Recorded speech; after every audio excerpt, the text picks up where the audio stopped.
Terlihat koin Zell dikhianati oleh rekan-rekan terdekatnya dalam kelompok, dan dituduh sebagai pengkhianat. Namun, 20 tahun kemudian, ia kembali sebagai pembunuh pahlawan terkuat. Zell dulunya adalah salah satu dari 14 Lancer Kekaisaran, kelompok pahlawan elit yang berperan melindungi dan berperang demi negara. Namun, situasi berubah drastis ketika Kaisar mengirim mereka dalam misi untuk menghadapi senjata mematikan.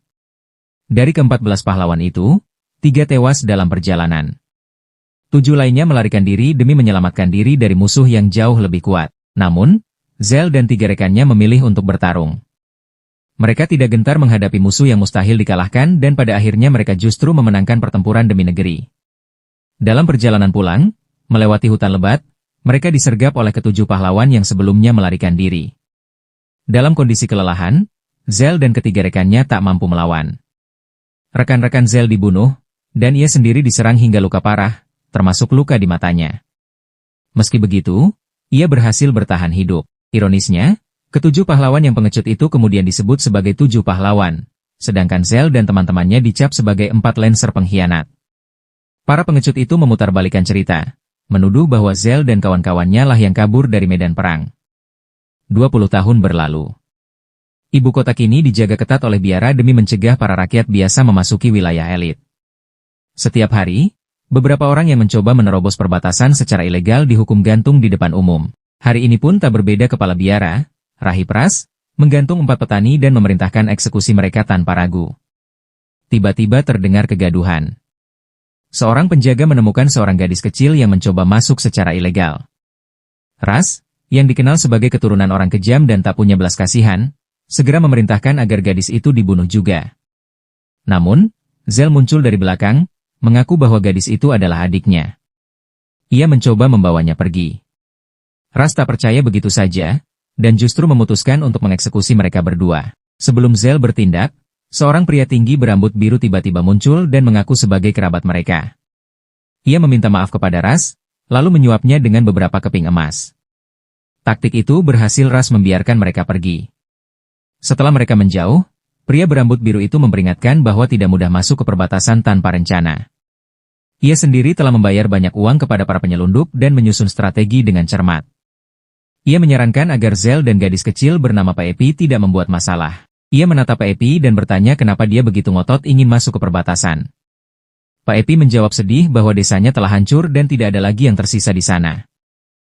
Tiba-tiba, Zell mendengar suara langkah kaki mendekat. Ia segera mengangkat Pak Epi dan melemparkannya ke sungai di bawah jembatan untuk menyelamatkannya. Lalu, ia memperingatkan pria berambut biru itu untuk bersiap bertarung. Pria itu kebingungan, namun tak lama kemudian, 13 penjaga muncul dan mengepung mereka. Mereka menuntut lebih banyak uang. Zell segera menyadari bahwa biara itu hanyalah kedok, dan hanya mereka yang membayar besar yang boleh melintas. Salah satu penjaga menyerang lebih dulu. Tanpa ragu, Zell menebas tubuhnya menjadi 2 dengan 1 ayunan pedang. Pria berambut biru itu terkejut, ia tak tahu bahwa Zell adalah mantan pahlawan. Penjaga-penjaga lain ikut menyerang, tapi Zell dengan mudah mengalahkan mereka semua. Setelah semua penjaga mati, ia melemparkan mayat mereka ke sungai. Pria berambut biru itu, kini kagum, memperkenalkan dirinya sebagai Wyatt. Ia menawarkan bantuan kepada Zell dan Pak Epi untuk menyelundup masuk ke perbatasan. Malam harinya, ketiganya menaiki perahu kecil dan mengarungi sungai hingga tiba di sebuah kedai mencurigakan. Di sana, Zell mulai minum keras seperti paman alkoholik, tapi Wyatt segera mengantarnya ke ruangan belakang untuk bertemu kepala penyelundup, seorang wanita cantik bernama Althea.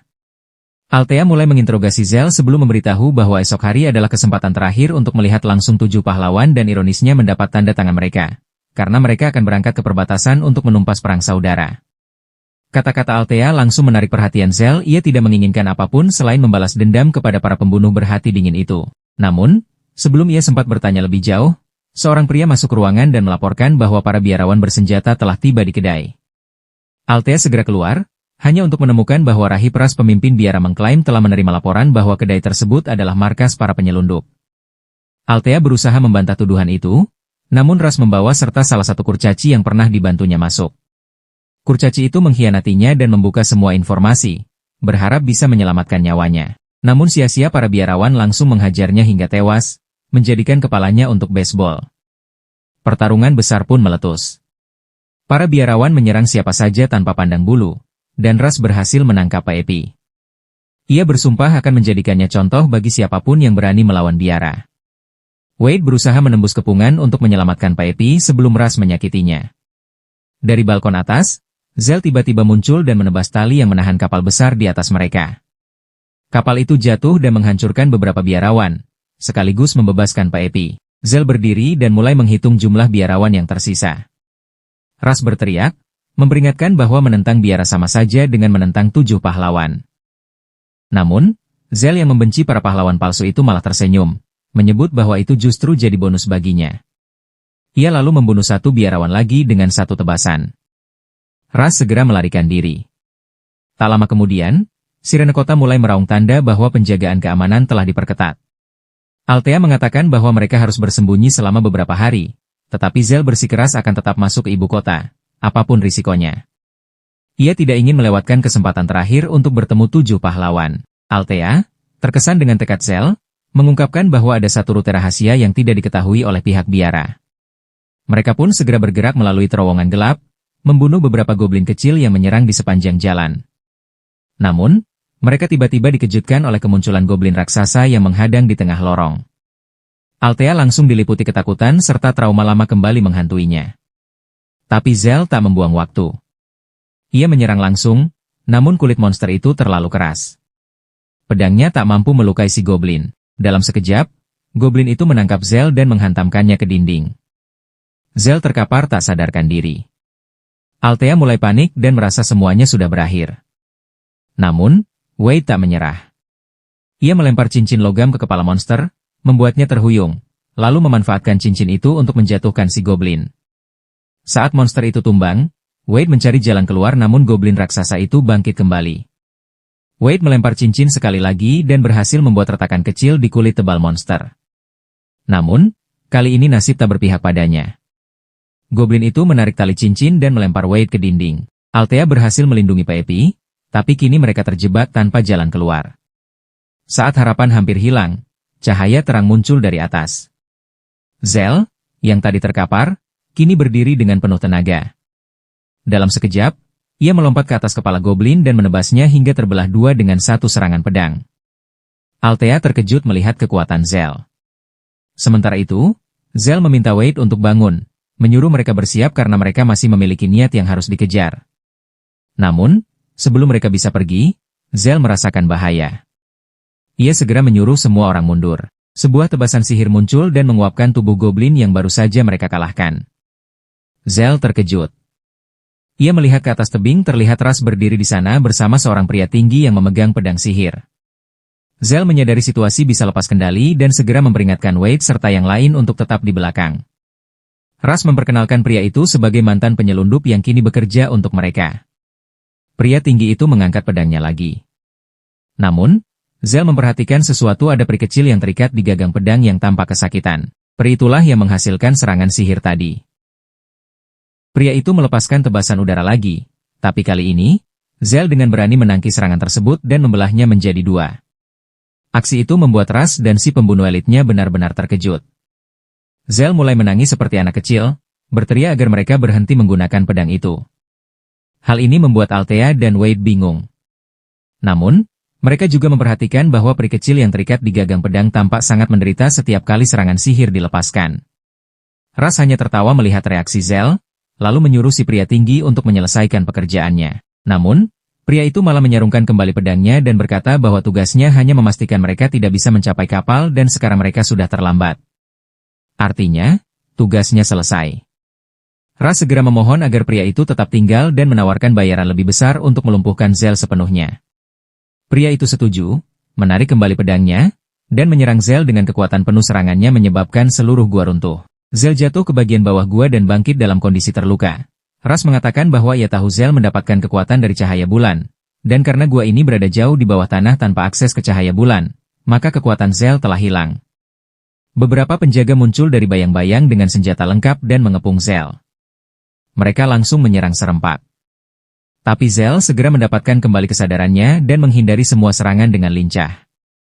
Ia menebas salah satu penjaga, yang nyaris tak mampu menangkis serangannya.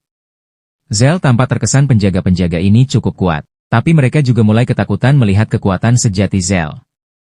Ras kembali memerintahkan mereka untuk menyerang. Kali ini, Zell menghindar lebih cepat dan melompat jauh ke depan, membuat Ras terpaksa melarikan diri. Zell mengejarnya, diikuti oleh para penjaga. Namun sebelum mereka bisa menyerang lagi, Zell menancapkan pedangnya ke tanah. Seketika, api ungu menyala di sekitarnya dan membakar seluruh area, mencairkan semua penjaga menjadi tumpukan logam meleleh dan daging hangus. Ras begitu terkejut hingga tak bisa bicara. Ia bertanya, bagaimana mungkin Zell tahu ada perangkap di tempat itu, bahkan dirinya sendiri tidak mengetahuinya. Zell dengan tenang menjawab bahwa ia sudah sering datang ke tempat itu di masa lalu. Ia melempar Ras melalui pintu berikutnya dan masuk ke ruangan lain, di mana seorang imam agung duduk di dekat sebuah patung. Tanpa menggubris peringatannya, Zell berjalan mendekati patung tersebut. Sang imam berteriak, menyuruhnya menjauh. Ia mengatakan bahwa bahkan 7 pahlawan pun tak diperbolehkan masuk ke tempat suci itu yang disebut tempat peristirahatan Erdnak, pelayan para pahlawan yang mengorbankan dirinya untuk melindungi kota dengan lingkaran sihir. Saat mendengar cerita itu, Zell hanya tertawa. Ia berdiri di depan patung Erdnak dan berkata pelan, bahwa pria besar sepertinya kini hanya disebut sebagai pelayan para pahlawan. Ia teringat saat terakhir sebelum ke-14 Lancer pergi dalam ekspedisi terakhir mereka.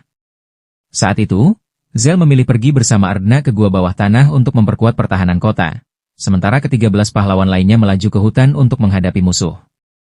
Air mata jatuh dari mata Zell saat ia berkata bahwa pria yang dulu ia anggap sahabat terbaiknya ternyata adalah orang yang tertawa paling keras saat Zell dan ketiga temannya dikhianati dan dihancurkan dalam penyergapan. Ia berteriak, menyebut mereka semua bajingan serakah yang hanya ingin merebut kejayaan untuk diri mereka sendiri. Dan memang itulah yang terjadi dan mereka kembali ke kerajaan dan disambut sebagai pahlawan, menerima semua kekayaan dan ketenaran yang mereka inginkan.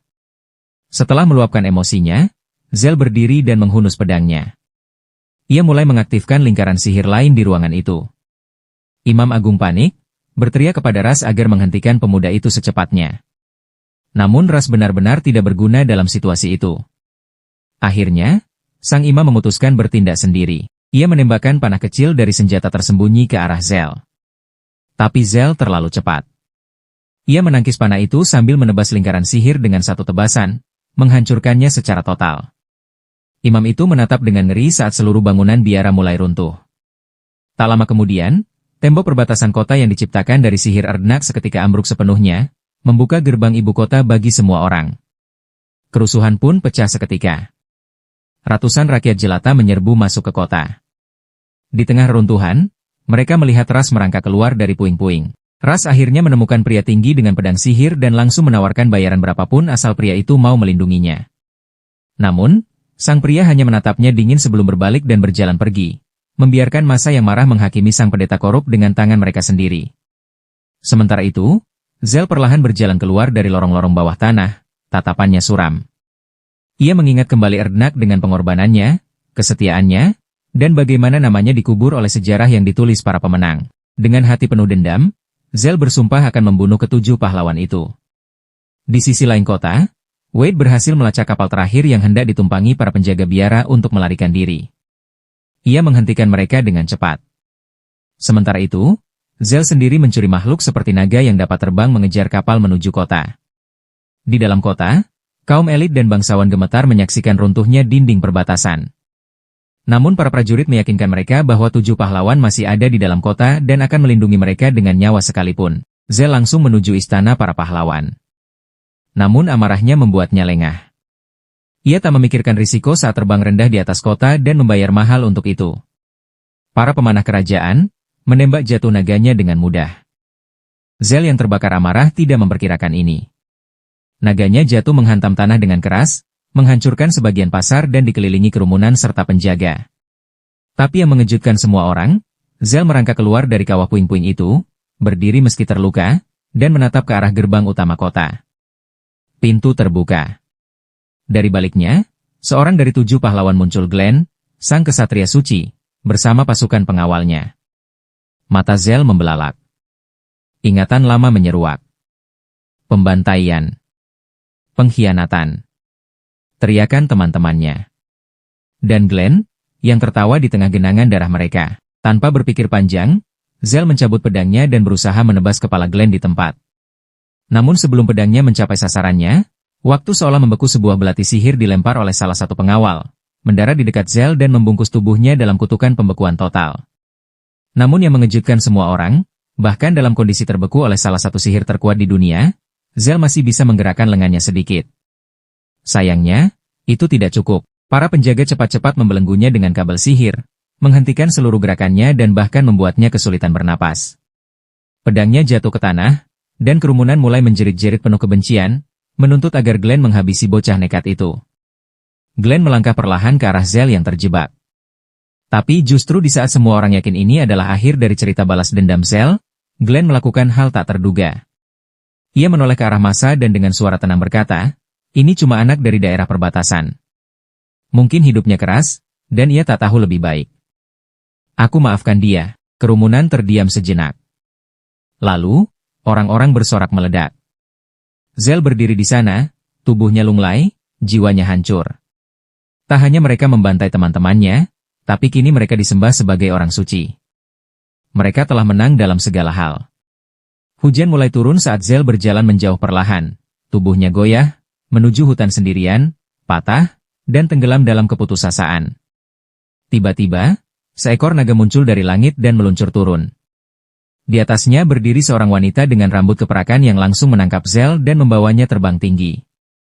Zell menyerah pada nasibnya. Wanita itu menghunus pedang berbentuk aneh, bersiap menusuknya.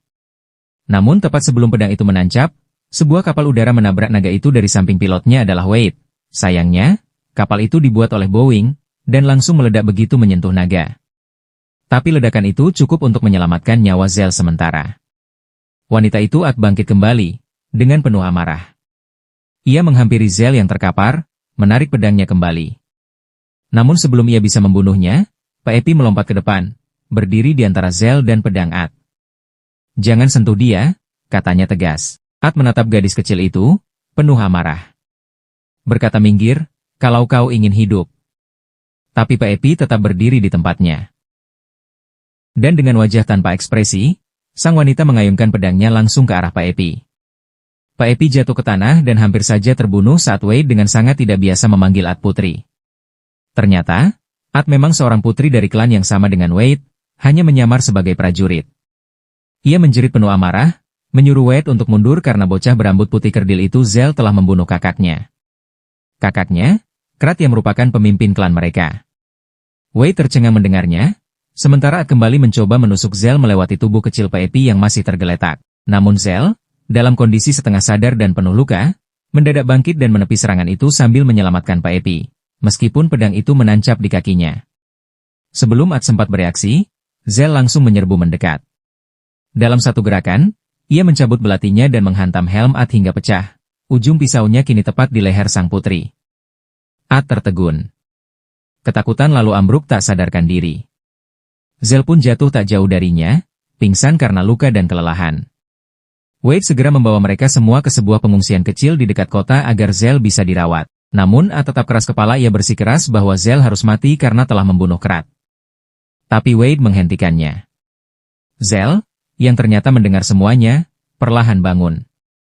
Tanpa banyak bicara, ia melemparkan pedangnya ke arah Ad dan berkata, "Kalau aku memang pantas mati, lakukan saja sekarang." Tapi yang ia dapatkan hanyalah pukulan rahang patah dari Wade. Wade lalu berbalik ke arah Ad dan menenangkannya sambil berkata kalau Zell kemungkinan dapat menemukan kakaknya. Ternyata, kakak perempuan Ad seorang putri tertua pergi ke kerajaan tetangga untuk bernegosiasi damai, tapi diculik dalam perjalanan. Zell awalnya menolak dengan dalih dia terlalu lemah. Tapi setelah dapat penuh umpatan dari Wade, dia akhirnya setuju. Beberapa hari berlalu, dan Zell masih terlihat depresi. Hingga suatu sore, Pak Epi mendatanginya dengan penuh semangat. "Aku ketemu orang-orang dari ras yang sama sepertiku. Mereka baik, jadi aku bakal tinggal dan bangun desa." Zell hendak menjawab, tapi tiba-tiba ia merasakan kehadiran yang kuat dan langsung mengambil pedangnya. Namun Pak Epi menenangkannya. "Tenang, itu cuma si Geranpen. Dia orang baik, dia yang bantuin aku." Wade mendengar suara di luar tenda dan langsung keluar. Matanya membelalak saat melihat sosok botak itu yang telah mencuri klannya. Tanpa basa-basi, Wade melempar cincin ke arah Geranpen. Si botak menangkapnya dengan refleks dan langsung membela diri bahwa ia tidak melakukannya. Wade tetap tak percaya. Ia mulai mengejek kepala botaknya dan sikapnya yang terlalu lembut sampai Geranpen naik pitam dan merobek tali kekangnya dengan mudah. Wade pun kaget. Tapi sebelum pertarungan bisa dimulai, seorang anak kecil berlari Zepi, dari ras yang sama seperti Pak Epi. Ia bersembunyi di balik Granpen, ketakutan dan berkata mereka mengejarku. 4 pria muncul dan disambut dengan pukulan telak dari Granpen yang membuat mereka tidur siang secara paksa. Namun tak lama, gerombolan bandit yang lebih besar datang. Mereka mengepung dan meminta Granpen menyerahkan anak-anak. Granpen menyuruh mereka mencabut belatinya dengan berhiaskan lambang hero Landgrave. Ia memperingatkan bahwa ia bekerja di bawah perintah sang pahlawan. Tapi pemimpin bandit maju dan mengeluarkan belati juga lebih besar, lebih mengilap. Granpen langsung minder. Si bandit mengaku juga sedang menjalankan misi rahasia atas nama pahlawan, jadi Granpen harus mundur. Para bandit mulai mendekat. Granpen bimbang. Namun sebelum mereka menyentuh Pak Epi atau Zepi, sebuah cahaya ungu muncul yang tiba-tiba tubuh-tubuh terbagi dua dalam sekejap. Zell berdiri di antara mereka semua, pedangnya masih meneteskan darah. Bandit-bandit yang tersisa berteriak marah dan menyerbu bersama-sama. Tapi Zell, dia bergerak lebih cepat dari bayangan. Dalam waktu beberapa detik, semua bandit telah tumbang terbelah, tercabik, tanpa satupun luka di tubuh Zell. Sang pemimpin bandit mulai panik. Ia mengangkat belatinya. Namun Zell tak memberinya kesempatan menyelesaikan ancaman itu. Ia menebas belati itu dan memotongnya jadi 2. Bandit itu jatuh ke tanah dan memohon kepada sang Granpen untuk membantunya. Namun, Granpen malah menusuk lengannya yang satunya lagi sambil memaksanya untuk berkata jujur. Sebelum mereka bisa melakukan apapun, seorang pria bernama Fargo tiba-tiba muncul entah dari mana dan bertanya apa yang sedang terjadi. Bandit itu langsung berlari ke arahnya, mengaku bahwa semua yang dia katakan adalah benar. Tapi sebelum dia sempat melanjutkan ucapannya, Fargo menebas lehernya dan membunuhnya seketika. Ia lalu menjelaskan bahwa belati itu telah dicuri sebulan yang lalu, dan kemungkinan besar telah jatuh ke tangan para bandit. Fargo lalu berjalan ke arah Zell dan memujinya sebagai petarung yang hebat, sementara Granpen berterima kasih atas bantuan Fargo. Namun, Wade masih belum sepenuhnya percaya dan bertanya kenapa mereka menculik Putri Sharon yang pertama. Fargo menatapnya dan menjawab bahwa mereka memiliki rencana yang matang, dan penculikan itu diperlukan untuk mencegah terjadinya perang. Ia menambahkan bahwa Sharon belum bisa dibebaskan, tetapi mereka bisa mengatur pertemuan. Malam harinya, mereka berhasil mengalahkan sisa bandit dan membebaskan para tawanan. Setelah itu, mereka pun beristirahat. Sementara itu, Wade dan Ad berangkat menuju kediaman Fargo untuk mengatur pertemuan. Namun, mereka dikejutkan oleh kemunculan bandit-bandit yang sama sebelumnya telah dibunuh oleh Zell. Wade ketakutan saat menyadari bahwa ini adalah sihir dari Shadowlands, yang dapat mengubah orang mati menjadi zombie. Pertempuran sengit pun pecah ketika Wade dan Ad berusaha melawan gerombolan zombie tersebut. Tapi seberapa banyak pun mereka menebas, para zombie terus beregenerasi dan menyerang kembali. Dari jendela, Fargo memperhatikan mereka dalam diam dan menyimpulkan bahwa keduanya pasti akan mati. Ia pun meninggalkan kediamannya dan menuju perkemahan untuk membunuh Zepi serta menghabisi seluruh garis keturunannya. Fargo masuk ke tenda dan menemukan mereka sedang tidur. Namun sayangnya, orang tua Zepi terbangun. Ia dengan cepat membunuh sang ibu sebelum akhirnya bertarung dengan ayah Zepi. Meski sempat melawan, sang ayah pun akhirnya kalah dan dibunuh, meninggalkan Zepi yang masih tertidur sendirian. Tepat saat Fargo hendak membunuh Zepi, Pepi berteriak dari belakang setelah menyaksikan semuanya, memohon agar Fargo menghentikan niatnya. Sementara itu, Ad dan Wei terpojok dan hampir dimangsa oleh zombie. Tapi saat itu, Ad teringat bahwa dirinya adalah naga, dan memanggil naganya yang bodoh. Naga itu pun datang menyelamatkan mereka sekali lagi.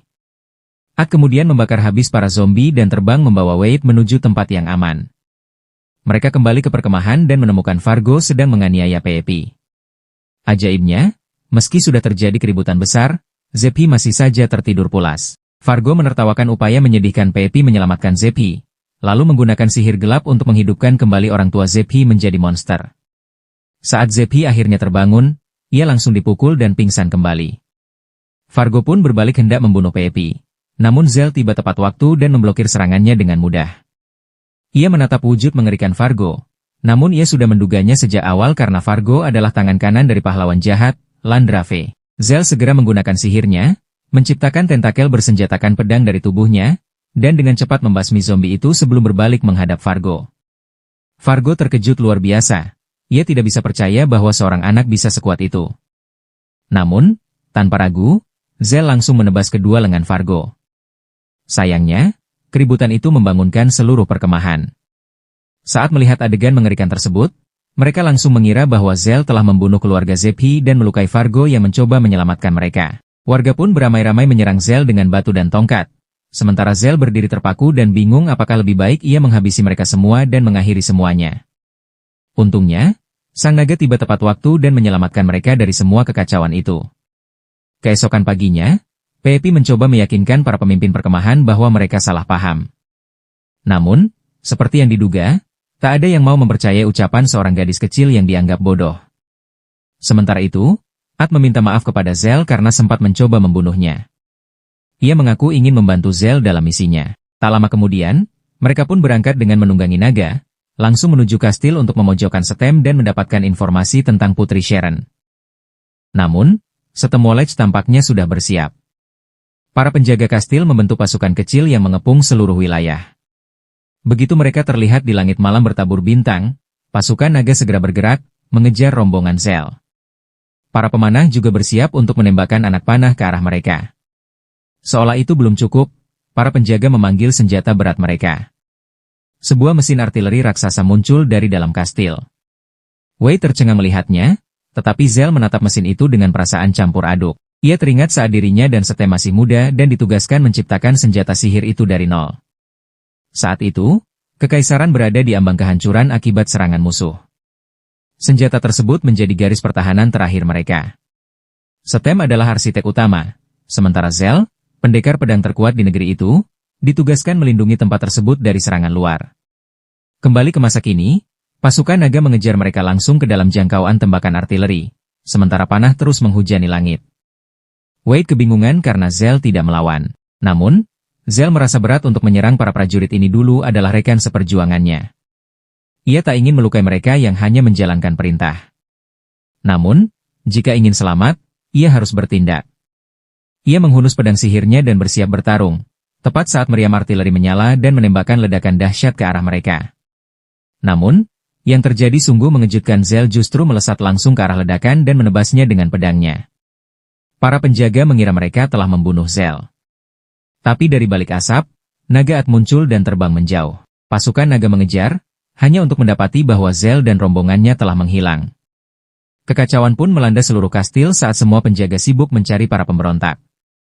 Zell, yang sangat mengenal kastil itu luar dalam, segera menemukan jalan rahasia yang pernah ia gunakan dulu. Namun, saat mereka melintasi lorong sempit, mereka dihadang oleh Geranpen botak yang berdiri di hadapan mereka membingungkan. Karena hanya sekutu terdekat Stem yang tahu jalur rahasia ini. Zell dan yang lain bersiap mencabut pedang, menyuruh si botak minggir. Tapi, yang tak terduga terjadi. Geranpen itu menangis. Ia mengatakan bahwa ia melihat sendiri betapa mengerikannya Fargo dan merasa malu pernah bekerja di bawahnya. Ia mengaku bahwa Stem dan Fargo sedang merencanakan sesuatu yang sangat jahat, dan ia tak sanggup mendukungnya lagi. Ia juga mengaku sebagai orang yang menangkap Putri Sharon dan membawanya ke kuil. Wyatt, yang mendengar itu, naik pitam dan mencekiknya. Namun Zell segera menyuruhnya tenang. Geranpen itu lalu berjanji akan membawa mereka ke tempat di mana ia terakhir meninggalkan para gadis. Agar tidak mencurigakan, ia mendandani ketiganya dengan kostum gadis kuil. Mereka kemudian menyusuri jaringan terowongan menuju sebuah gerbang besar, di mana sekelompok pria bertopeng menghadang dan meminta agar para gadis diserahkan kepada mereka. Namun kali ini, si botak menolak dan menyuruh mereka memanggil Fargo karena ia ingin berbicara langsung dengannya. Takut dengan pria botak besar itu, para pria bertopeng buru-buru kembali membawa Fargo, yang muncul dengan lengan terluka. Ia segera menyadari ada yang aneh dengan perubahan sikap si Geranpen. Fargo lalu mulai bertanya-tanya apa sebenarnya yang ingin dilakukan si botak dan kenapa ia begitu penasaran dengan para gadis itu. Ia mulai menangis dan mengaku bahwa dirinya melihat sendiri Fargo membunuh orang tua Zephy di perkemahan. Namun Fargo, yang licik, langsung memanipulasi Geranpen. Ia mengklaim bahwa orang tua Zephy adalah musuh kerajaan dan karena itu ia terpaksa membunuh mereka. Geranpen botak itu juga kehilangan akal sehat, langsung mempercayainya dan berkata pada Zell dan yang lain bahwa semua itu hanyalah kesalahpahaman. Fargo langsung sadar bahwa para penyusup telah tiba. Ia menikam Geranpen 2 kali di tubuhnya. Namun sebelum ia bisa menghabisinya, Zell bergerak cepat dan menangkis serangannya. Fargo mundur selangkah saat Zell melompat menyerangnya. Ia masih sempat menangkis tebasan terakhir dari sang pendekar muda. Menyadari bahwa dalam kondisi lemah seperti ini akan sulit baginya mengalahkan Zell, Fargo mencoba menawarkan kesepakatan dan berpura-pura ingin berdamai. Namun Zell tak tertarik. Ia mengatakan bahwa ia akan menghabisinya di tempat itu juga dan membawa para gadis kembali. Fargo hanya tertawa gila, lalu mengungkapkan bahwa ia telah mengubah hampir semua gadis menjadi zombie hidup. Mendengar itu, Zell diliputi amarah dan langsung menyerang dengan seluruh kekuatannya. Tapi Fargo berhasil menangkisnya dan berbalik menyerang, memaksa Zell bertahan menghadapi serangan bertubi-tubi dari tentakel hitam yang menyerang dari segala arah. Zell kembali terdesak. Wyatt berteriak menyuruhnya menggunakan pedang hitamnya sendiri. Tapi Zell menjawab bahwa ia tak bisa mengeluarkan semua kekuatannya karena tak bisa melihat bulan, sebuah kondisi yang sangat merugikannya. Menyadari hal itu, Wyatt segera terjun ke medan pertempuran, disusul oleh Ad dari arah berlawanan. Mereka mencoba menjepit Fargo dari dua sisi. Namun, Fargo hanya tertawa dan memilih untuk mengabaikan mereka, memfokuskan semua serangannya pada Zell. Beruntung, Zell masih berhasil menghindari sebagian besar serangan. Namun Fargo akhirnya menemukan celah dan berhasil melucuti senjata Zell lalu menusuk lengannya. Saat ia hendak menghabisinya, Granpen yang terluka parah melemparkan belati khusus dengan lambang Landrave ke arah Zell. Zell menangkapnya di udara dan langsung menusukkan belati itu ke kepala Fargo, mengakhiri hidupnya di tempat. Tanpa berkata apapun, Zell bangkit kembali dan memerintahkan yang lain untuk mengikutinya ke ruangan berikutnya. Mereka meninggalkan Granpen yang menangis di samping jasad Fargo. Mereka tiba di ruang terdalam di mana kuil itu berada. Di sana, mereka melihat Setem berdiri bersama para ilmuwan gila, sementara Putri Sharon terikat di altar. Beberapa tentakel aneh sedang menyedot kekuatan hidupnya. Zell langsung melakukan apa yang paling ia kuasai, yaitu menebas siapapun yang mencoba mendekatinya. Para ilmuwan panik dan gemetar ketakutan. Namun Setem tampak tak tergoyahkan. Ia memerintahkan para ilmuwan untuk tetap melanjutkan ritual. Tak lama, Wyatt dan Ad juga masuk ke ruangan. Mereka langsung menyerbu altar, membunuh para ilmuwan tersisa dan membebaskan Sharon, yang kini tergeletak lemah. Setem marah besar dan berteriak bahwa dirinya adalah pahlawan yang telah menyelamatkan kerajaan dari kekaisaran jahat. Ia berkata bahwa mereka seharusnya bersujud dan mencium kakinya, bukan melawannya. Namun, kata-katanya justru membuat Zell merasa lebih sedih. Ia bertanya-tanya, apakah Setem dulu benar-benar seorang satria yang mulia? Setem masih belum mengenali siapa Zell. Ia heran mengapa anak muda itu menatapnya dengan penuh belas kasihan. Tapi sebelum ia sempat memahami siapa lawannya, Zell menyerangnya dengan tebasan cepat. Setem ternyata jauh lebih gesit daripada yang terlihat. Ia menghindari semua serangan dan mendarat kembali di tanah. Zell menyerang sekali lagi, namun kali ini Setem menangkisnya dengan pedangnya sendiri, lalu mendorong Zell mundur. Setem tertawa mengejek Zell, menyatakan bahwa ia tak cukup kuat untuk melawannya. Sementara itu, Zell hanya bisa mengumpat karena tak bisa melihat bulan malam itu, sebuah kondisi yang membuat kekuatannya berkurang drastis. Kali ini, Setem mengambil inisiatif dan menyerang lebih dulu. Ia melayangkan tebasan ke arah Zell yang berhasil menghindar, lalu menangkis tendangan kuat yang menyusul. Tanpa membuang waktu, Setem melemparkan beberapa belati. Zell menghindar dengan cepat, tapi Setem terus menekannya dengan serangan bertubi-tubi, memaksa Zell mundur. Mengetahui dirinya belum unggul, Setem mencoba cara licik. Ia diam-diam mengeluarkan belati tambahan dan berhasil melukai punggung Zell. Namun, saat ia hendak merayakan keunggulannya, ia baru sadar bahwa dirinya juga terkena tebasan. Marah karena dipermalukan, Setem menyerang membabi buta. Tapi kini, Zell telah menguasai ritme pertarungan.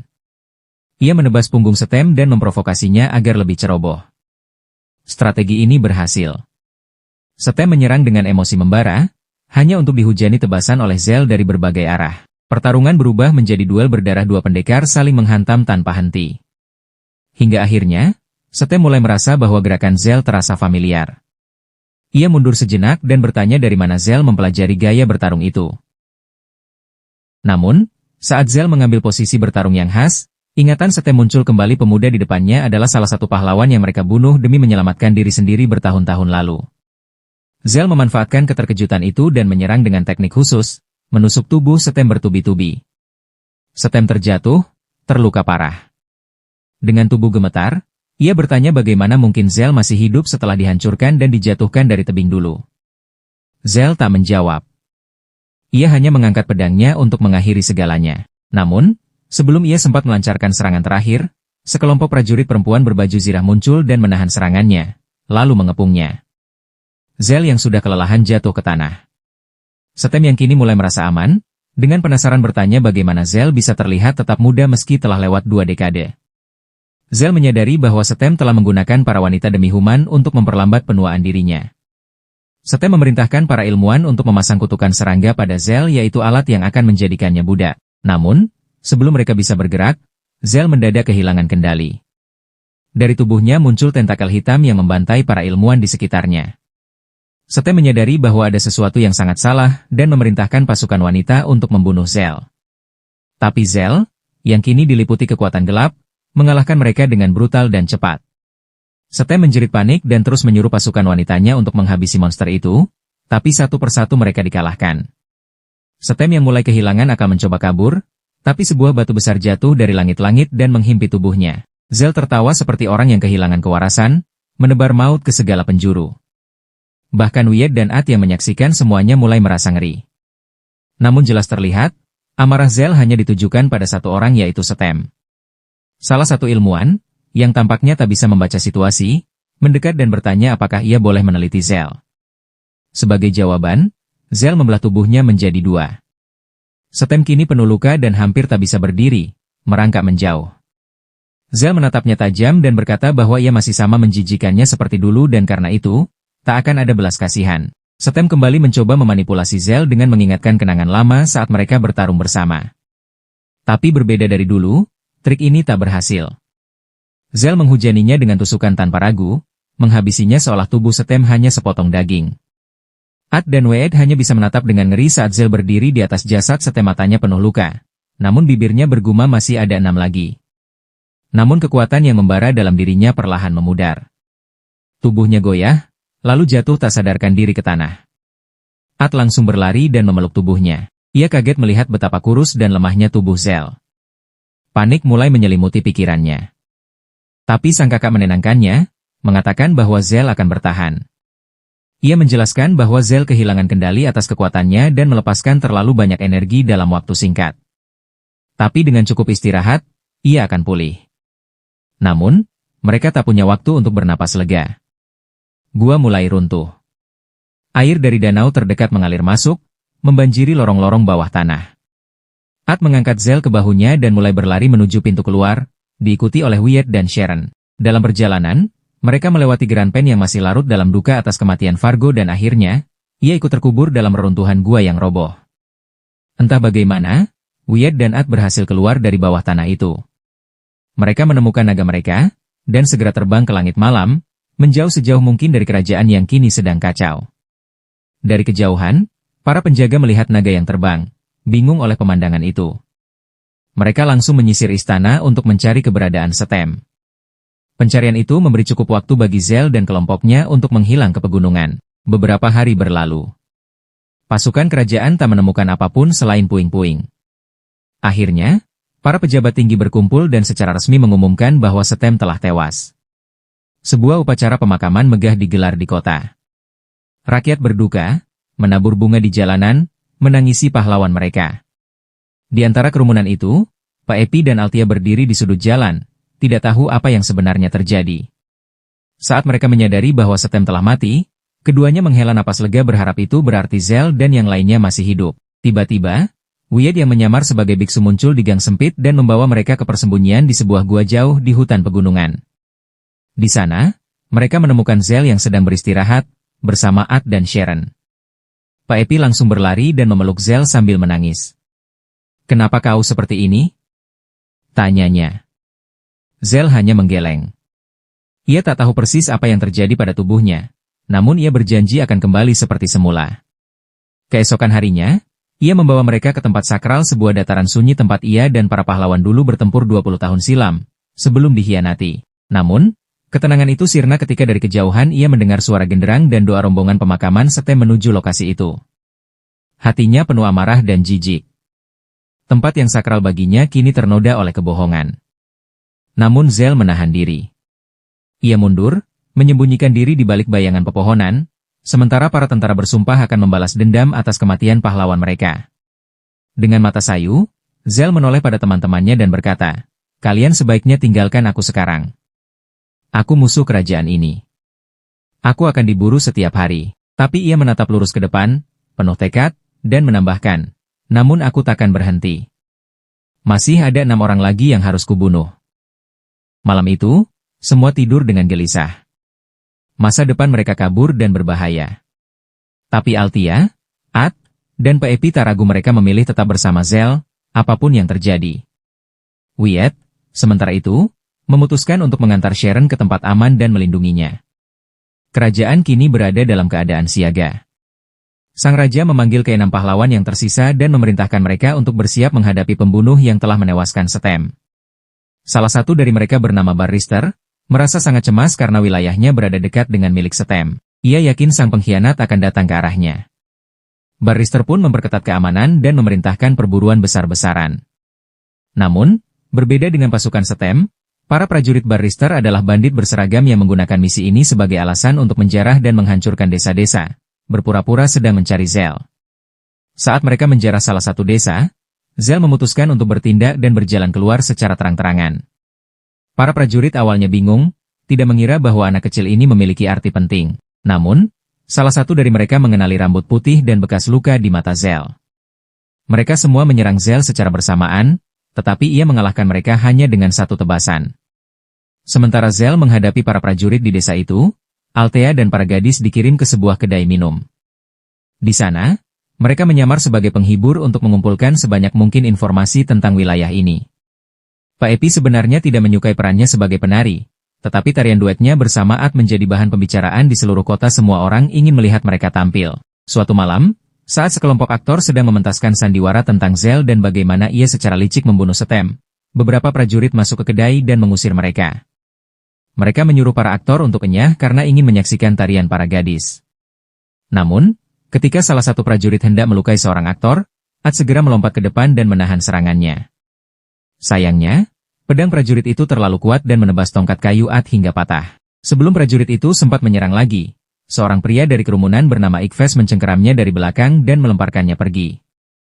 Ia menyatakan bahwa para aktor itu telah berusaha keras menceritakan kisah Zell, dan semua orang seharusnya menghargai usaha mereka.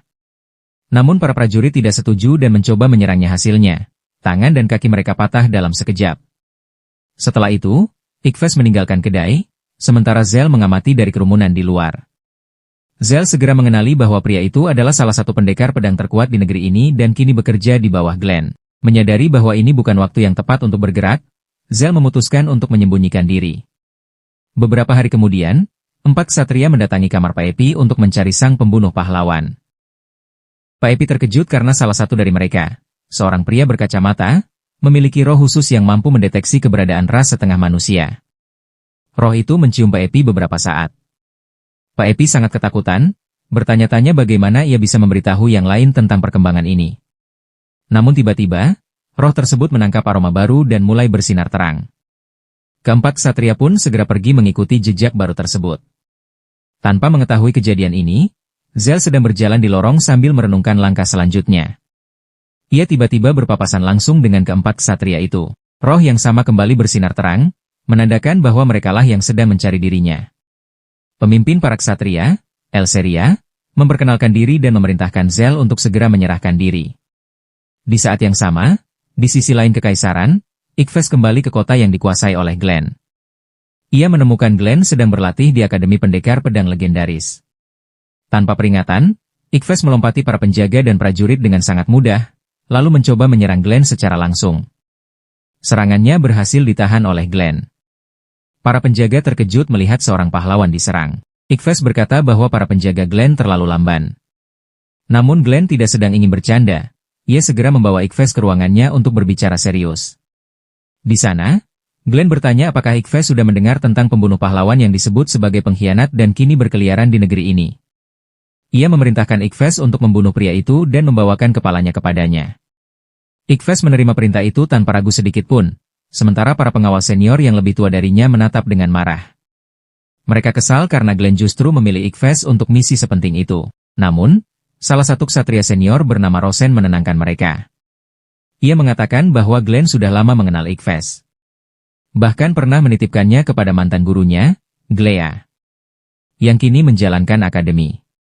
Menurut Rosen, Ikhves adalah salah satu pendekar pedang terkuat di negeri ini, bahkan satu-satunya yang berani bermimpi mewarisi gelar pendekar pedang terkuat yang dahulu disandang oleh Zell. Di atap bangunan, Glenn mengamati para murid berlatih bersama Glea. Ia bertanya apakah Glea masih marah padanya karena telah membunuh Zell. Suara Glea menjadi berat oleh emosi saat ia menjawab bahwa ia tak akan pernah bisa memaafkan Glenn atas perbuatannya. Zell adalah murid paling berbakat yang pernah ia latih. Pada usia 16 tahun, ia sudah menjadi pendekar pedang terkuat di dunia, dan kekuatannya terus bertambah setiap harinya. Lebih dari itu, Zell sudah seperti anak angkat baginya. Ia membesarkannya sejak kecil setelah Zell menjadi yatim piatu. Glea mengaku bahwa ia masih sulit percaya bahwa Zell bisa mengkhianati negara, karena selama ini ia adalah pribadi paling tulus dan penuh kebaikan yang pernah ia kenal. Glenn menunduk dengan ekspresi sedih dan akhirnya mengungkapkan bahwa sebenarnya Zell tidak mengkhianati kerajaan secara sukarela. Hatinya tetap berada di pihak yang benar. Namun, karena Glenn begitu iri terhadap bakat Zell, akhirnya ia dan 3 pahlawan lainnya memutuskan untuk membunuhnya. Glea sangat terkejut mendengar pengakuan ini.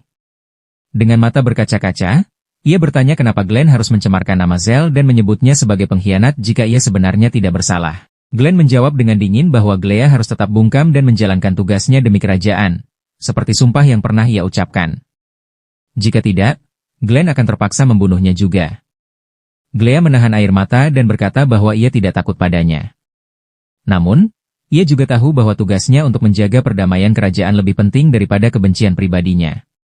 Karena itu, ia akan tetap mengabdi demi kestabilan negara. Sementara itu, di wilayah Barrister, 4 ksatria memburu Zell di atas atap-atap bangunan. Mereka menyerangnya dari belakang, dan Zell terus bertahan serta menangkis serangan sambil berlari. Elseria berteriak, menyebut Zell pengecut, dan memintanya berhenti melarikan diri. Namun, Zell tidak punya pilihan lain. Seluruh perlengkapan dan senjatanya ia sembunyikan di gudang bawah tanah saat ia menyamar di kota. Tiba-tiba, At melompat ke atas atap dengan 2 pedang di tangannya dan memerintahkan para ksatria untuk mundur. Elseria terkejut mengetahui bahwa Zell memiliki sekutu. Namun At membalas dengan berteriak penuh amarah, menyebut Elserialah pengkhianat sebenarnya, karena Zell telah melakukan hal yang benar dengan membunuh Stem. Ia menuduh Elseria tak tahu apa-apa tentang kenyataan bahwa ia bekerja untuk para monster paling gila di muka bumi. Bagi At, Zell adalah pahlawan sejati, seseorang yang ia rela mati untuknya. Dengan penuh semangat, At melompat menyerang Elseria. Namun, rekan-rekan Elseria segera melemparkan rantai ke arahnya. Beruntung, Zell berhasil menangkis rantai-rantai itu. Pertarungan pun pecah menjadi pertempuran habis-habisan. At dan Elseria bertarung 1 lawan 1. Sementara Zell dikeroyok oleh anggota tim Elseria lainnya. Dengan hanya bersenjatakan 2 belati kecil, Zell harus bertarung untuk hidupnya. Sayangnya, mereka kalah jumlah. Salah satu anggota kelompok Elseria, seorang penyihir berkacamata, menggunakan sihir api untuk menghantam At hingga terpental. Meski begitu, At tidak menyerah dan bangkit lagi. Zell berteriak agar ia mundur, karena tempat ini bukan lokasi yang aman untuk bertarung. Tapi gaya bertarung At yang sembrono membuat Zell sulit berkonsentrasi. Ia terus terganggu dan terbuka terhadap serangan. Musuh pun memanfaatkan momen itu. Salah satu dari mereka melempar pisau dan menusuk punggung At. At terjatuh kesakitan, tetapi Zell berhasil menangkap tubuhnya dan melompat turun dari atap menuju sebuah perahu yang sudah menunggu. Althea segera mendayung menjauh, dan mereka berhasil lolos dari kejaran para ksatria, kembali ke tempat persembunyian mereka. Althea dan Peepi segera merawat luka At, yang mulai demam karena lukanya cukup parah. Zell, dengan nada marah, mengeluh bahwa ia tak bisa bertarung bersama petarung yang terlalu ceroboh seperti At. Ia lalu berkata pada Althea bahwa ia harus meninggalkan tempat ini karena si penyihir nerd itu memiliki roh pelacak yang bisa dengan mudah menemukan dirinya. Malam itu, Zell menyusup melalui lorong-lorong bawah tanah, mengambil kembali perlengkapan dan senjatanya. Saat keluar ke permukaan, ia merenung. Andaikan semuanya berjalan sebagaimana mestinya, ia pasti kini mengajar para pendekar muda bersama gurunya, Glea. Dan At, dengan bakat alaminya yang besar, bisa menjadi pendekar pedang hebat. Pikiran Zell buyar ketika keempat ksatria yang telah menunggunya di luar langsung mengepung dari segala arah. Pertempuran pun dimulai. Mereka menyerangnya serentak, tanpa memberi kesempatan untuk bernapas. Namun, Zell tetap mampu mengimbangi mereka dan gerakannya lincah, membaca celah pertahanan lawan dengan cepat, bahkan sempat menebas Elseria, meskipun hanya melukai pelindung tubuhnya. Salah satu ksatria mulai ragu, bertanya apakah mereka benar-benar mampu mengalahkan pria ini. Namun, Sang penyihir meyakinkannya bahwa pertarungan ini akan segera usai. Ia telah menyelesaikan pengaktifan barrier sihir yang akan menguras stamina Zell hingga tubuhnya tertidur. Zell mulai merasakan efeknya. Kakinya lemas. Pandangannya buram. Ia jatuh ke tanah, kebingungan dengan tubuhnya yang mendadak tak bisa digerakkan. Elseria perlahan melangkah mendekat, menghunus pedangnya. Kau tak perlu khawatir. Kau tak akan merasakan apapun saat aku memenggal kepalamu, bisiknya dingin.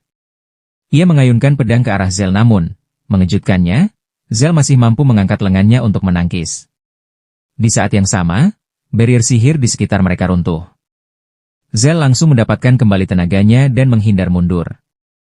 Ia menoleh dan melihat At meski masih terluka berjalan tertatih sambil menggenggam selembar jimat yang telah robek. Jimat itulah yang mematahkan pengaruh barrier. At segera bergabung dalam pertarungan. Seorang ksatria menyerangnya, tapi At menangkis serangannya dan berdiri di sisi Zell dengan penuh keberanian. Pertempuran pun kembali berlangsung sengit. Elseria menyerang Zell, yang kali ini masih belum sepenuhnya pulih dan terus menangkis serta menghindar. Ia sempat melirik At. Khawatir ia akan melakukan kesalahan lagi. Tapi ternyata, At telah belajar dari pengalaman. Ia kini bertarung jauh lebih tenang dan terukur. Mereka sempat berhasil menyatukan kekuatan, dan seolah-olah pertarungan mulai berbalik. Namun tiba-tiba, dinding di belakang mereka meledak. At tertimpa runtuhan dan mengalami luka serius. Semua, termasuk para ksatria, terkejut ketika hujan panah api mulai mengguyur kota. Warga berlarian mencari tempat berlindung. Elseria segera menyadari, ini ulah Barrister. Ia terlalu paranoid dan memutuskan untuk menghancurkan seluruh kota hanya untuk memburu sang calon pembunuhnya. Ledakan demi ledakan terjadi, dan kekacauan melanda. Namun, semua itu memberi waktu bagi Zell. Ia menggendong At dan melarikan diri dari medan pertempuran menuju tempat aman. Di sebuah lorong sempit, ia meletakkan tubuh At dan memeriksanya. Kondisinya sangat buruk, beberapa tulangnya patah dan denyut nadinya nyaris tidak terasa. Dengan air mata yang mengalir, At menatap Zell dan bertanya lirih, "Apa aku sudah cukup baik?" Zell menggenggam tangannya erat. "Kau luar biasa, At. Aku sangat bangga padamu. Istirahatlah sekarang." Ucapan itu membuat At sedikit tenang, tapi tubuhnya terus melemah. Nafasnya berat. Zell panik. Zell terus berteriak kepada At namun tubuh At perlahan menjadi dingin dan tak lagi merespons. Kehidupan mulai meninggalkannya. Putus asa, Zell mengeluarkan pedangnya, menggores lidahnya sendiri hingga darah mengalir.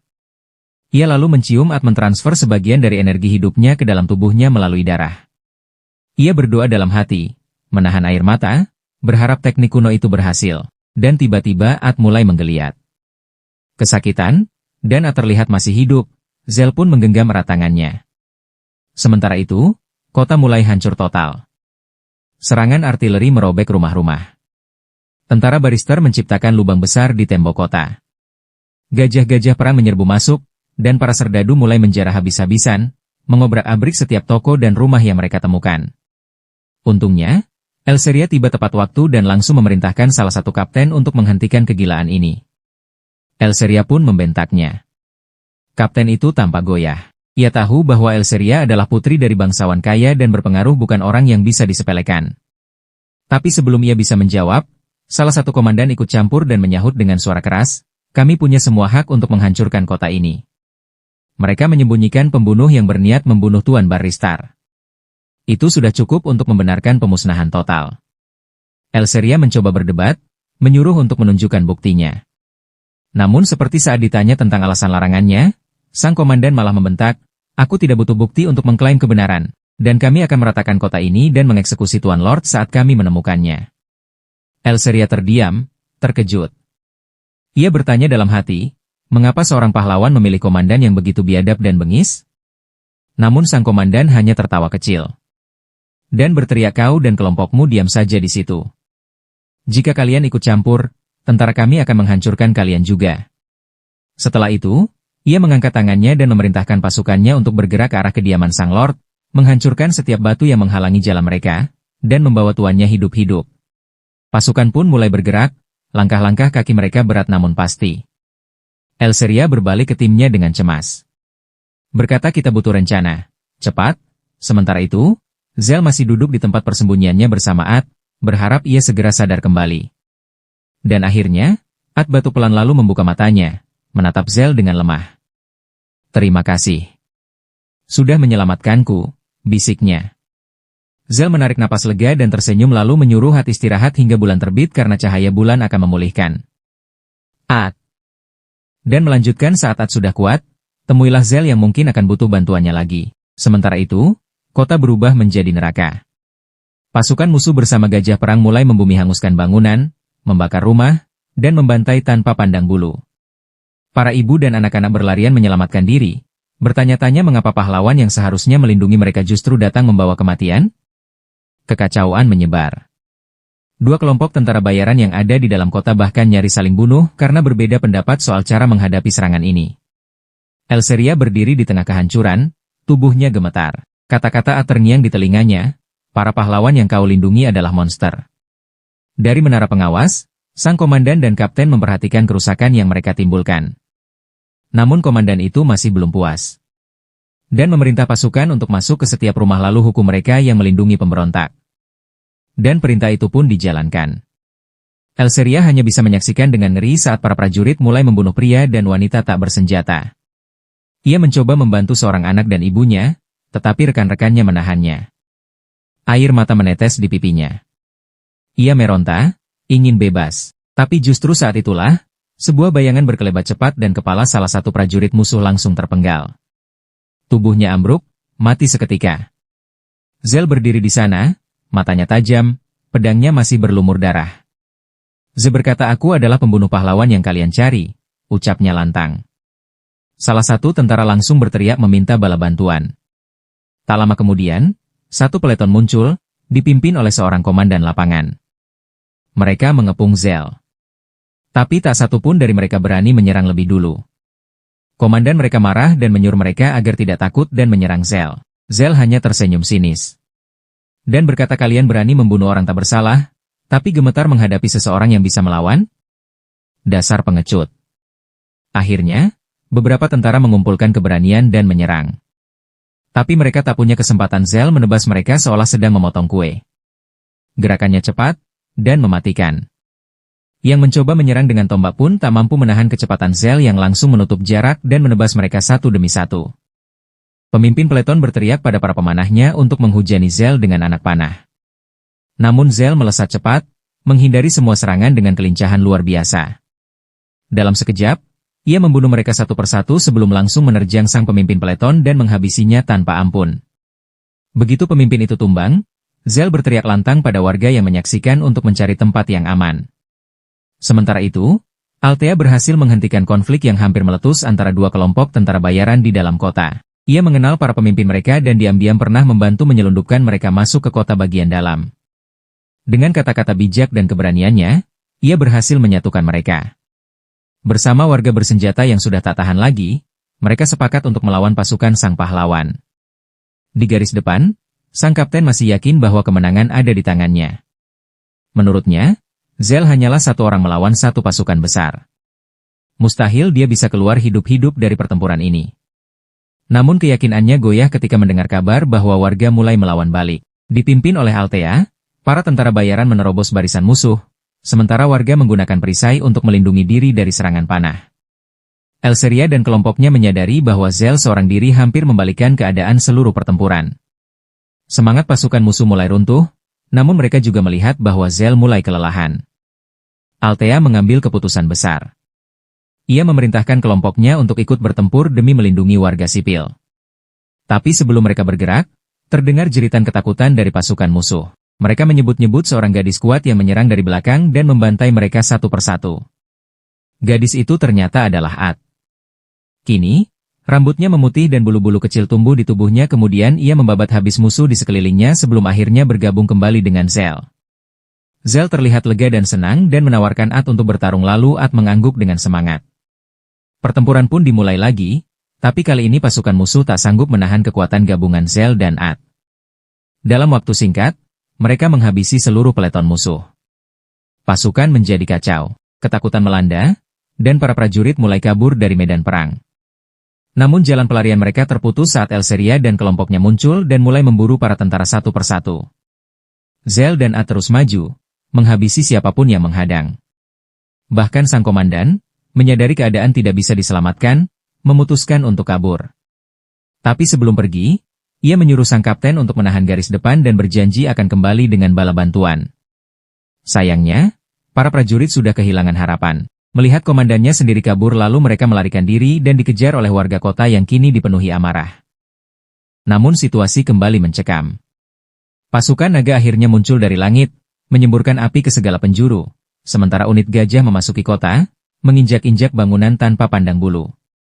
Sang kapten mengira pertempuran sudah selesai. Tapi Baristar yang seharusnya jadi pahlawan justru bertindak gila.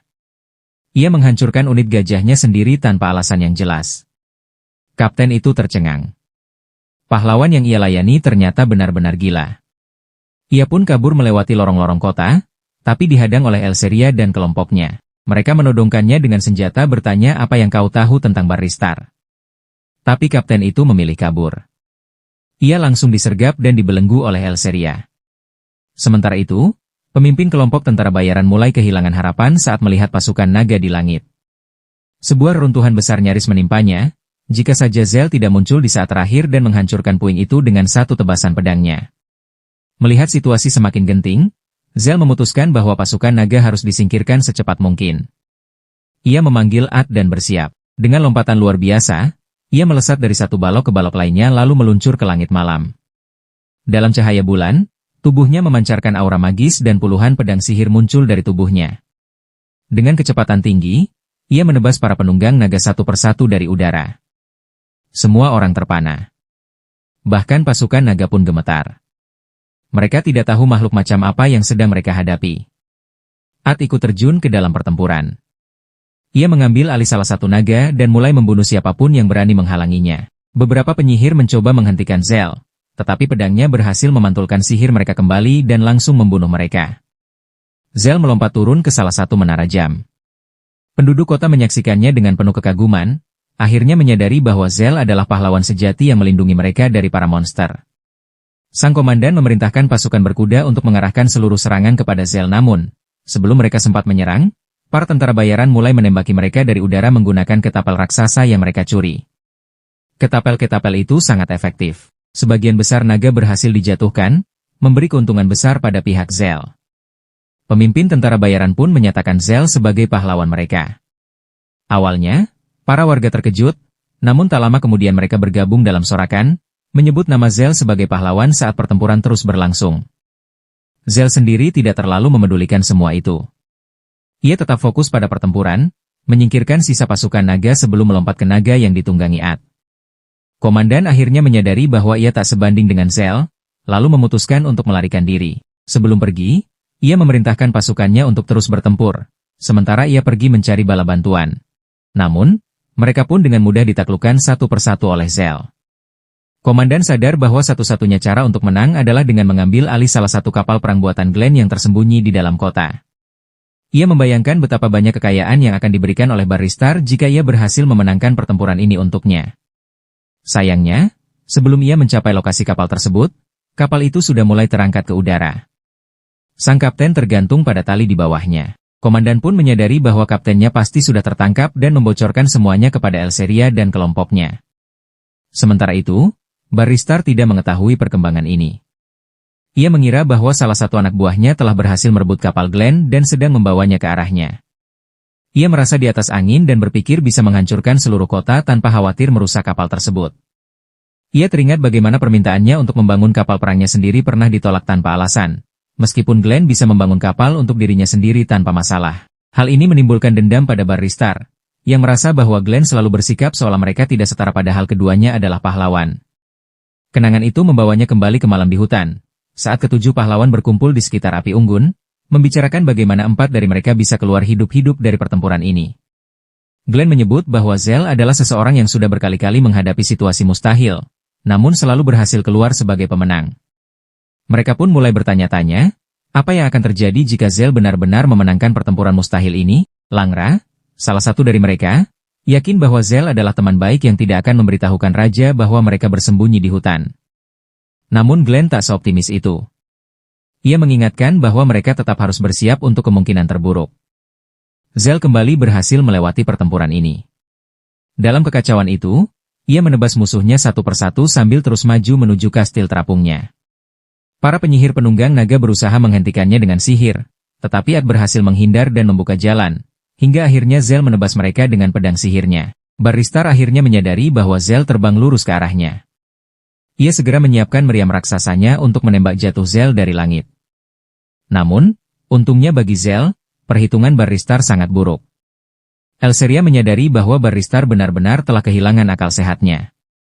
Ia segera memerintahkan anggota kelompoknya untuk mempersenjatai kapal perang mereka akan mencoba menghancurkan kastil Barristar dari udara. Lalu ia meminta maaf kepada kru atas situasi yang mereka hadapi.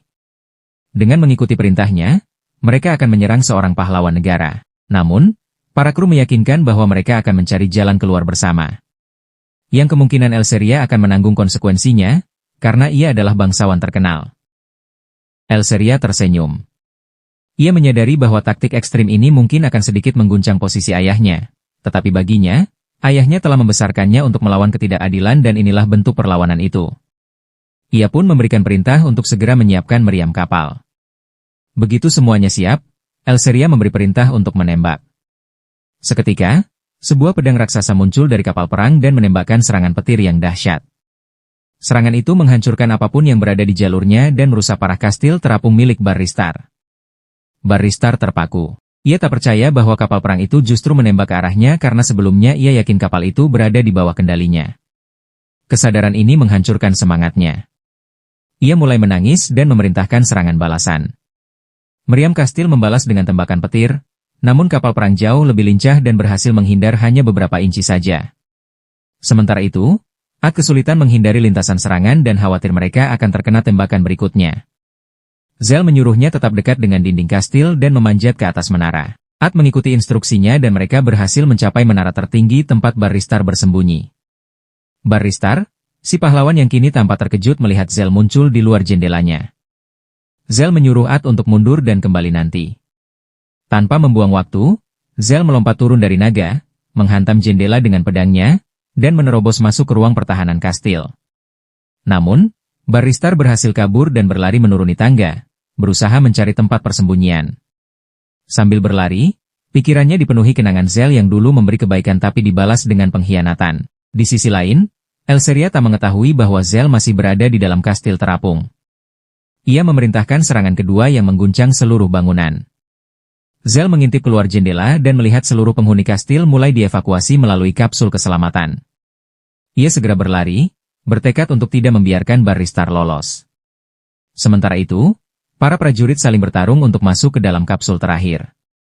Saat Barristar tiba di lokasi dan memerintahkan mereka untuk minggir, ia bahkan tak dikenali pada awalnya. Setelah mereka sadar bahwa itu adalah sang pahlawan sendiri, mereka tetap menendangnya ke tanah dan kabur, meninggalkannya sendirian. Elseria lalu menembakkan sinar meriam yang sangat kuat, menghancurkan sebagian besar kastil.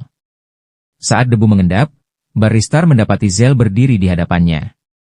Tiba-tiba, ia teringat masa kecilnya, bagaimana keluarganya adalah pedagang, namun ia sendiri tak memiliki kecerdasan dalam bisnis. Karena tubuhnya cukup kuat, ayahnya menyuruhnya menjadi tentara saja. Ia juga ingat saat nyaris mati melawan seekor orc, dan Zell menyelamatkan nyawanya tanpa ragu sedikit pun. Barristar mulai menangis. Ia sadar bahwa Zell adalah pahlawan yang sama yang ia hianati 20 tahun lalu. Zell sendiri terkejut saat Barristar mengenalinya. Namun, pada titik ini, Barristar mulai berhalusinasi sambil menangis tak jelas. Zell menyadari bahwa Barristar telah benar-benar kehilangan kewarasan. Untuk mengakhiri penderitaannya, Zell mengayunkan pedangnya dan menebasnya dalam satu tebasan membunuh seorang pahlawan besar kekaisaran. Zell berdiri terdiam, merenung tentang langkah berikutnya. Saat itulah, sebuah kapal raksasa melayang dan berhenti tepat di depan kastil yang hancur. Salah satu jenderal kekaisaran yang mengenal Zell sejak dulu turun dari kapal dan memohon agar Zell menghentikan kekacauan ini. Namun, tatapannya segera tertuju pada tubuh Barristar yang tergeletak bersimbah darah di tanah. Ia terkejut Zell telah berhasil membunuh tidak hanya satu, tetapi dua pahlawan seorang diri. Zell tampak muram dan berkata bahwa masih ada 5 lagi yang harus ia hadapi. Tepat saat itu, seorang pria bernama Ikhves keluar dari kapal dan berjalan santai mendekatinya. Dengan nada dingin, Ikhves mengaku bahwa ia tidak peduli pada Barristar bahkan kematian Barristar justru menguntungkan dirinya karena kini hadiah buruan atas kepala Zell menjadi lebih tinggi. Zell langsung mengenal pria itu sebagai orang yang pernah menghajar gerombolan lelaki kasar yang mengganggu PEP di kota. Ikhves pun memperkenalkan diri sebagai ksatria rendahan di bawah komando pahlawan Glenn, lalu menantang Zell untuk duel. Ikhves langsung mencabut pedangnya dan mengambil posisi bertarung yang sangat familiar bagi Zell, membuatnya sedikit terkejut. Sebelum sempat bereaksi, Ikhves melayangkan serangan penuh tenaga. Meski begitu, Zell masih cukup kuat untuk mengikuti kecepatannya. Ia memblokir dan menangkis semua serangan, lalu mulai melancarkan serangan balik. Pertarungan pedang mereka semakin intens. Dalam waktu singkat, Ikhves menyadari bahwa ia telah meremehkan sang pembunuh pahlawan. Zell mulai mendominasi, memaksanya untuk bertarung dengan serius. Di tengah pertarungan, Ikhves mulai menghormati lawannya, sementara Zell menyadari bahwa Ikhves mungkin dilatih oleh guru yang sama dengannya karena mereka setara dalam keahlian pedang. Ikhves mencoba meningkatkan serangannya dengan tebasan dari atas, tapi lagi-lagi Zell mampu menangkisnya dan mendorongnya mundur. Ikhves malah terlihat menikmatinya. Ia memuji kekuatan dan daya tahan Zell, lalu meminta Zell untuk mengeluarkan kekuatan sejatinya yaitu teknik Blackwing, yang memunculkan pedang-pedang sihir dari dalam tubuhnya. Sebelum Zell bisa menjawab, Ad datang untuk membantu, tetapi ia harus menjaga jarak karena kastil yang mereka pijak bisa runtuh kapan saja. Ikhves terus mengejek Zell. Ia berkata bahwa ia tahu tentang teknik Blackwing yang legendaris itu dan ingin bertarung dengan Zell dalam kondisi terbaiknya. Ia menambahkan bahwa dirinya hanyalah seorang budak yang kini memiliki posisi tinggi di bawah komando seorang pahlawan. Namun, jika ia berhasil membawa kepala si pembunuh pahlawan kepada sang raja, ia yakin akan mendapatkan imbalan yang sangat besar hingga bisa membeli kebebasannya sendiri. Setelah itu, mungkin ia akan menjadi guru pedang. Dengan ambisi itu, Ikhves meningkatkan kecepatan dan kekuatan serangannya, berusaha memaksa Zell menggunakan teknik Blackwing. Tapi Zell tetap tenang, bertahan dengan presisi yang luar biasa. Ia menangkis setiap serangan dengan begitu sempurna hingga Ikhves mulai berpikir bahwa Zell bahkan telah melampaui Master Glea dalam keterampilan murni menggunakan pedang. Jenderal Kekaisaran hanya bisa menonton dengan ngeri. Ia melihat tragedi di depan matanya, orang yang dikenal sebagai pedang terkuat di kerajaan bertarung mati-matian melawan talenta muda yang mungkin suatu hari akan mewarisi gelar itu. Ikhves berteriak, menuntut Zell mengungkap siapa yang mengajarinya ilmu pedang. Tapi Zell tetap diam, memaksa Ikhves melanjutkan serangan. Kali ini Zell mundur beberapa langkah. Ia menyadari bahwa tubuh mudanya yang baru ini tak mampu menahan lebih banyak tekanan. Ikhves menyadari ada sesuatu yang menahan kekuatan Zell. Ia pun menyatakan bahwa jika Zell tidak bisa bertarung dengan kekuatan penuh, maka ia tak punya pilihan lain selain menghabisinya di tempat. Dengan pernyataan itu, Ikhves memusatkan seluruh fokusnya pada ujung pedang. Ia lalu melepaskan serangan beruntun yang begitu cepat hingga sulit dilihat oleh mata biasa. Zell nyaris tak sanggup mengikuti gerakannya, tetapi ia tetap mampu menangkis setiap serangan meski terdorong mundur oleh tiap ayunan pedang. Sayangnya, Zell tidak bisa terus bertahan. Ikhves akhirnya menemukan celah dan memanfaatkannya dengan serangan yang begitu cepat hingga Zell tak sempat bereaksi. Baju zirahnya retak dan terlepas sebagian saat tubuhnya jatuh berlutut. Namun anehnya, Ikhves tidak terlihat puas. Ia membalikan badan dan berkata bahwa teknik yang ia gunakan tadi hanyalah tiruan kasar dari Blackwing, sebuah teknik yang dikenali oleh Zell. Zell perlahan berdiri kembali, pedangnya kembali terarah ke depan. Ikhves, kini tampak bosan, menyatakan bahwa serangan berikutnya akan menjadi penentu akhir. Zell hanya tersenyum, sambil membatin bahwa Master Glea memang berhasil menemukan murid muda penuh bakat lainnya. Terlihat awan di langit bergeser, membiarkan cahaya bulan menembus dan jatuh tepat di punggung Zell. Dalam sekejap, tubuhnya dipenuhi energi yang menyalur seperti aliran petir tenang. Sang jenderal yang menyaksikan itu segera menyadari apa yang akan terjadi dan mencoba memperingatkan Ikhves. Tapi sudah terlambat. Ikhves telah melancarkan serangan pamungkasnya, berlari lurus ke arah Zell. Kali ini, Zell menghindar dengan mudah. Dalam satu gerakan halus dan mematikan, ia meluncurkan serangan Blackwing sejatinya begitu cepat dan kuat hingga Ikhves tak sempat memproses apapun. Pedangnya hancur berkeping-keping, dan luka-luka menganga di seluruh tubuhnya. Ia pun roboh ke tanah. Sang jenderal segera berlari untuk memeriksa kondisi Ikhves. Bersyukur karena ia tidak terluka fatal. Zell mendekat dan berkata bahwa dengan tubuh barunya, hanya teknik Blackwing lah yang dapat mengalahkan lawannya. Ia menambahkan bahwa ia merasakan keraguan dalam setiap ayunan pedang Ikhves. Jika suatu hari Ikhves yakin ia juga akan mampu menguasai Blackwing sepenuhnya. Tiba-tiba, kastil mulai runtuh satu demi satu. Tapi tepat saat itu, Ad datang dengan naganya, dan segera membawa Zell pergi dari reruntuhan. Sang jenderal mencoba menyemangati Ikhves agar bangkit, namun Ikhves terlihat terpukul secara mental. Ia sadar bahwa Blackwing adalah jurus pembunuh sekali tebas. Tapi Ikhves masih hidup. Sementara itu, di dalam kota, seorang bangsawan kecil dari daerah sekitar memanfaatkan kekacauan yang terjadi. Ia menyerbu masuk bersama pengawalnya, hanya untuk menemukan bahwa sang pemimpin tentara bayaran telah mendirikan bendera bergambar 4 pedang, sebagai penghormatan kepada Zell, sang pahlawan sejati. Bangsawan itu berteriak marah, memerintahkan mereka untuk menurunkan bendera itu dan menyerah. Baginya, bendera itu adalah simbol pengkhianatan karena lambang sang pembunuh pahlawan. Namun para warga menolak mentah-mentah. Mereka menganggap bahwa Zell pahlawan sejati yang telah melindungi mereka. Bangsawan itu murka dan menyuruh putranya membawa palu raksasa untuk menghancurkan bendera, serta siapapun yang menghalangi. Pria itu melangkah maju. Ia mengangkat palunya tinggi, siap menghantam salah satu warga.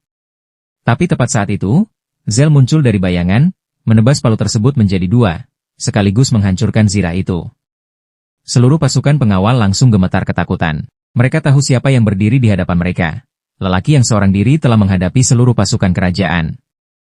Sang bangsawan mencoba mendorong pasukannya untuk maju bertempur. Tapi putranya sendiri malah meletakkan senjata, dan langsung lari. Seluruh kota pun bersorak menyambut kembalinya pahlawan mereka. Tapi Zell tak menunjukkan sedikit pun senyuman. Ia hanya melangkah tenang ke arah tiang bendera dan menebasnya, menjatuhkan bendera itu ke tanah. Ia tahu selama bendera itu masih berkibar, rakyat kota ini akan terus dijadikan sasaran oleh pasukan kerajaan. Dengan itu, Zell naik ke punggung Nagaat dan terbang pergi, meninggalkan kota yang ia selamatkan. Ia menghilang dalam cahaya bulan, menuju petualangan berikutnya.